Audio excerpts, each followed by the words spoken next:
Hello, and welcome to today's session on bilingualism. As more and more people communicate on a global level due to travel or business purposes, there has been an increased interest in learning a second language. Some have started from an early age, resulting in a better overall understanding of the emotional and social contexts of the second language, while others have taken up a second language in adulthood. Learning a language at a later stage in life has shown that adults approach language issues in the second language more analytically or rationally than their first language, and in a less biased, emotional fashion than exhibited in young language learners. This session aims to define what it means to have a bilingual brain, identify the importance of knowing a second language in terms of its benefits, and suggest ways to integrate various aspects of language into the school environment via bilingual or dual language programming. So let's start with a definition of bilingualism. Being bilingual or knowing more than one language means that your brain may work and look differently to that of your monolingual counterparts. To explain this, you need to ask yourself what knowing a language actually means. Do you need to focus on pronunciation, on grammar, on how to communicate, or on all of the above?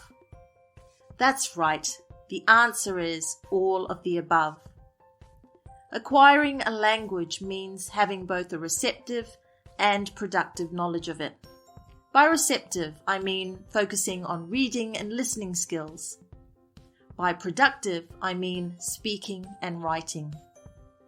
If you speak two languages or are multilingual, your knowledge of the skills are not always balanced and used in equal proportion. Most bilinguals or multilinguals use their skills in a disproportional fashion. For example, you may find that some bilingual learners find they are more forthcoming with one skill than another, even though they know how to function in both areas. This generally happens as a consequence of their circumstance and how they came to learn the language or languages in the first place. Let me give you some scenarios to better explain my point. There are 3 types of bilinguals. Imagine a toddler who has immigrated with his siblings and parents to a new country where another language is spoken. This child, because of his experience, will probably develop 2 linguistic systems at the same time. His first language, as well as the second language, will be used simultaneously as he tries to process what is happening around him. And he will know both languages equally well and process them to fit any situation. This child is referred to as a compound bilingual, working in 2 languages but with one set of concepts and with no distinction between the linguistic codes of the 2 languages he is working with. A second scenario is the following. The same child has an older sister, slightly older, and attending school in the new country. Because of her particular situation, the teenager already knows her first language quite well and needs to be able to function in the second language to attend school and be part of the general school community. She finds herself working with 2 sets of concepts as she speaks the second language at school while continuing to communicate with friends and family in the first language outside the school environment. This means the sister belongs to the group of coordinate bilinguals. The third scenario focuses on the parents.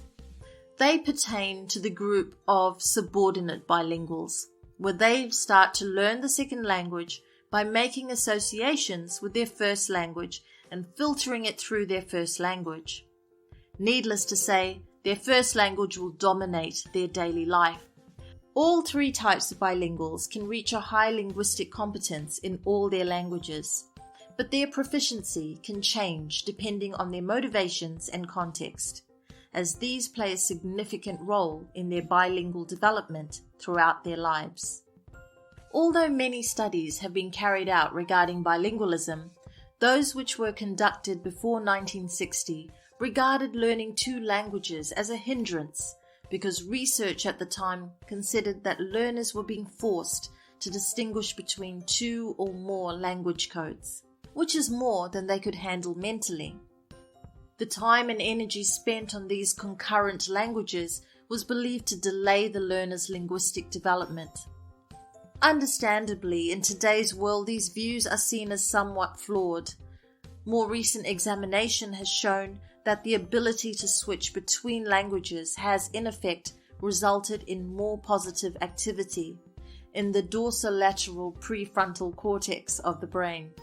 This is the region which greatly influences the executive functions of the brain, such as cognitive flexibility, working memory, and abstract reasoning. Hence, according to research, being bilingual implies that your brain is actually more actively involved and healthier. In addition, neurologists have noticed how certain aspects of language learning have influenced a bilingual brain.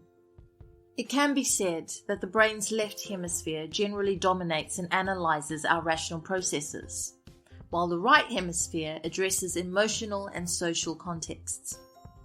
Although it is not an absolute division, it is safe to say that in language acquisition, children's brains use both hemispheres due to the neuroplasticity, i.e. the functional and physical flexibility of their brains, which are still developing.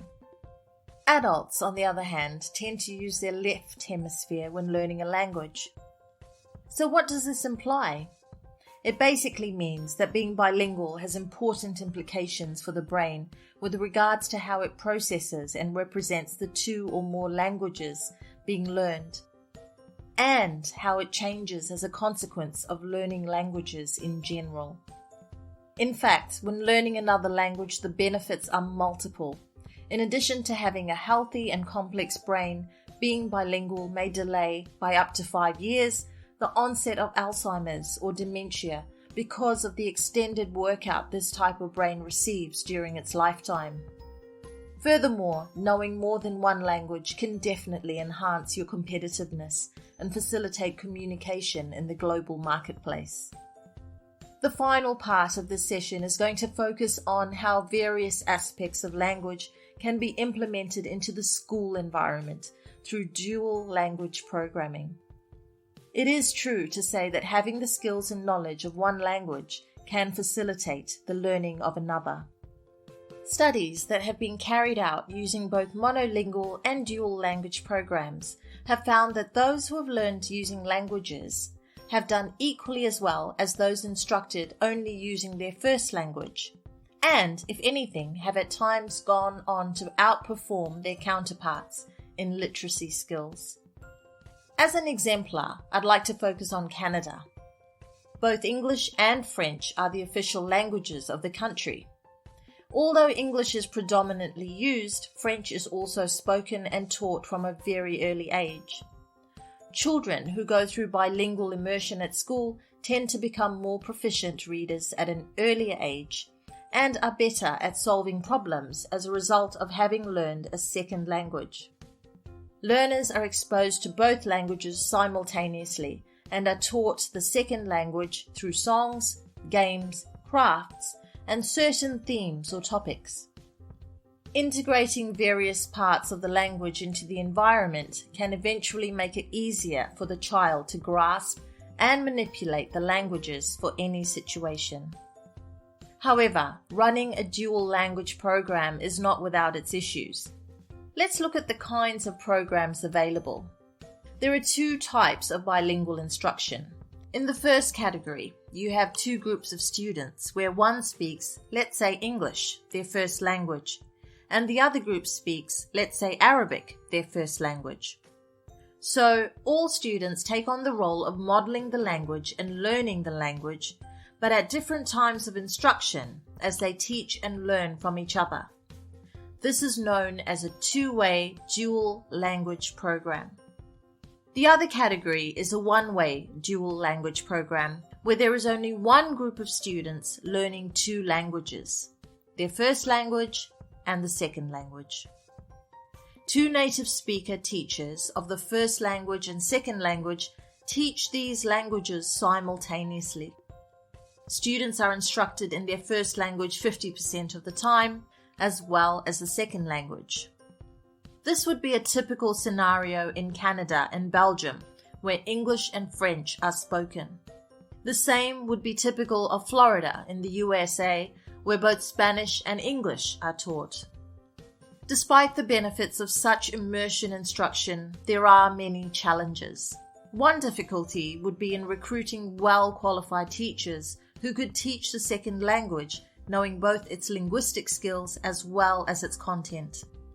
A second challenge would be finding appropriate textbooks in the second language that are aligned with the curriculum already in place for the first language. And thirdly, getting appropriate funding for each student at an immersion program school. This means trying to implement dual language programs is disadvantaged from the start with regard to financial assistance, teachers with the appropriate skill set, and resources. Naturally, these issues need to be addressed if we are to increase the number of these total immersion programs around the world. To wrap up, the key takeaways from the session have highlighted what it means to be bilingual, some benefits, and how to set up total immersion programs. I hope you enjoyed the session and it's given you food for thought. If you would like to explore more on any of the topics discussed, click on the links provided at the end of this unit. As always, remember to observe what is happening in your classes and be a reflective practitioner.